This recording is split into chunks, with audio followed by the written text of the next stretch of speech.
Well, God spoke to Moses at the burning bush, that burning bush, at that burning bush. Well, God spoke to Moses at that burning bush, said, I am the Lord thy God. Take your shoes off, Moses, you're on holy ground. Holy ground, you're on holy ground. Take your shoes off, Moses, you're on holy ground, for I am the Lord thy God.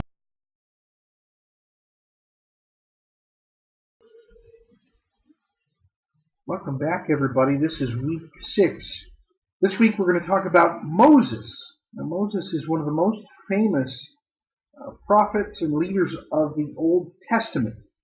But it's interesting to look at. Even though he had a direct connection to God, even though he was blessed by God, he still had some issues in dealing with leadership and in dealing with getting people to listen to him.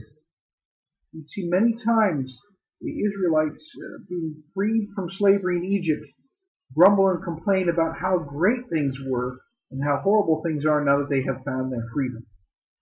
We'll take a look at why they had to wander for 40 years, Moses' frustration in trying to lead a hard-hearted people. I'll see you after the story. He was a young boy, born into a life of privilege and wealth. He was in line to become a ruler of one of the most powerful kingdoms in the known world.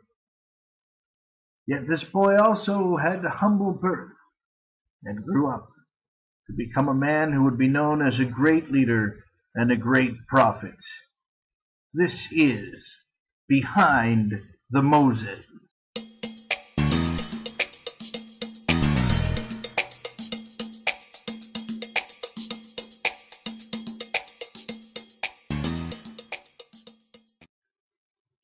Moses' upbringing was unconventional at the least.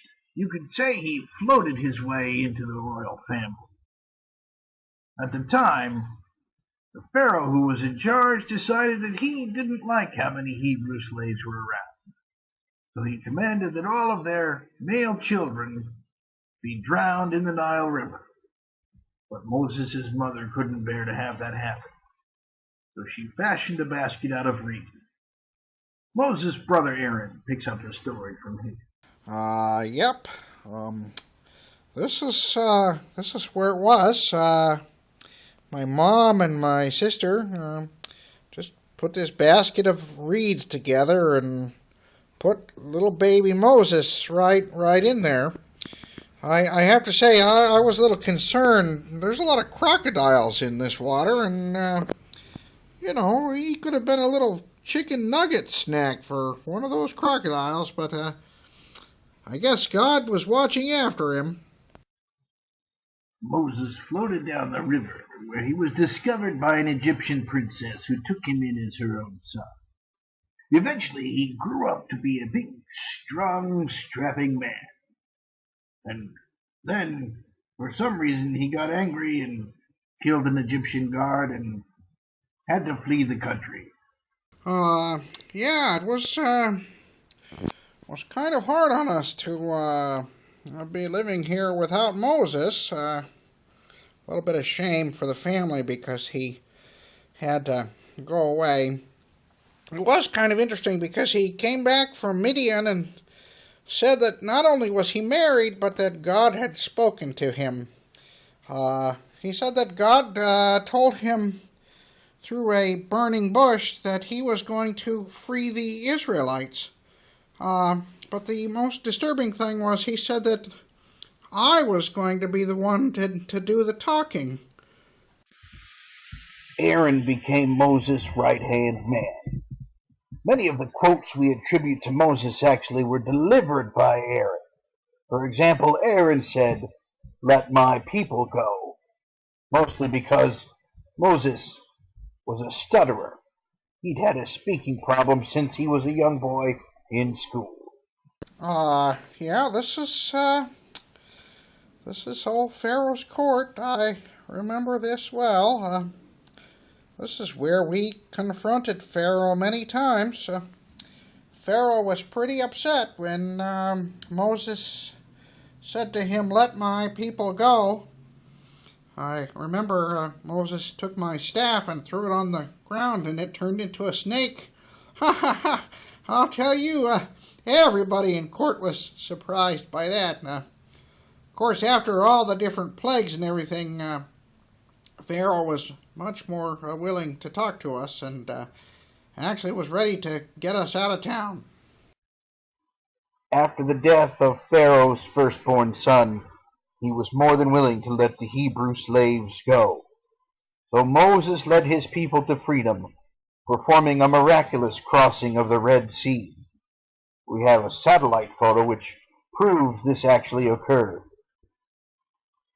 After they crossed the Red Sea, the famous band Miriam and the Wailers gave a concert as a benefit for the families of the Egyptian soldiers who were drowned in their chariots as the Red Sea closed behind the Israelites.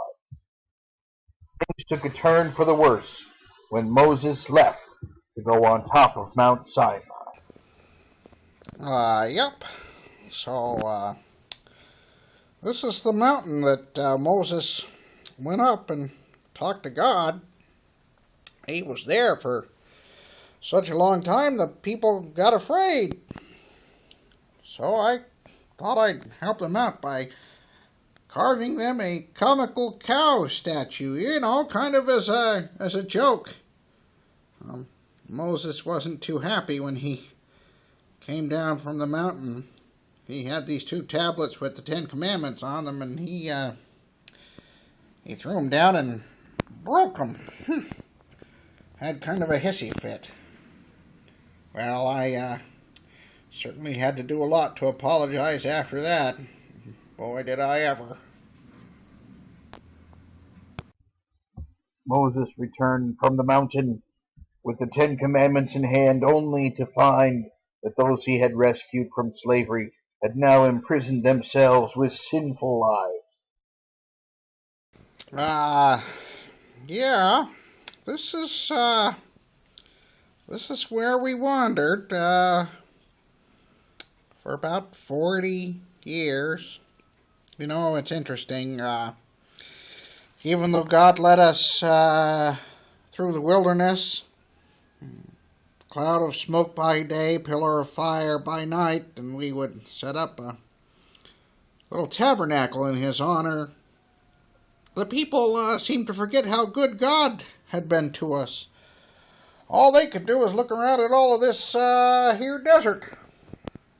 And then when God provided us with some food, manna, little bread stuff that fell from heaven, they got sick of that too.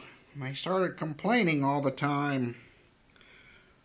Poor Moses, he even tried to vary the menu with some banana shakes and banana splits and some bacon manna burgers, but they just complained all the time, talked about how good things were back in Egypt. Moses would never see the promised land. Due to his frustration with his people, one day he disobeyed orders from God and struck a rock before it was time. However, Moses does live on in film, in television, and in book form as one of the most popular literary figures of all time.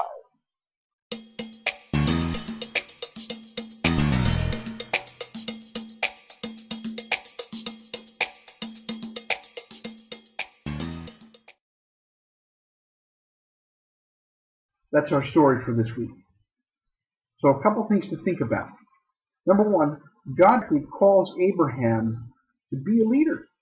He calls him through a burning bush, through a miracle. He directly talks to God and says, I want you to lead these people.